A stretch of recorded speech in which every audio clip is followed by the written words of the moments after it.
the next question, we want to solve for b, right? We want b to stand alone.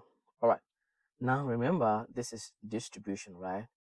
So any way you want to solve this, so once again, remember to solve parentheses firstly. So I will do 9b plus 9 times 7, 63. So what next? Subtract 63 from both sides. So I have r minus 63 equals 9b, just like the previous question. Then you divide by 9. Then 9 divided by 9 is 1. So I have b equals r minus 63 all over 9. You can have that. And there is another way also that you can do this, right? You can firstly divide by 9 because these guys are connected.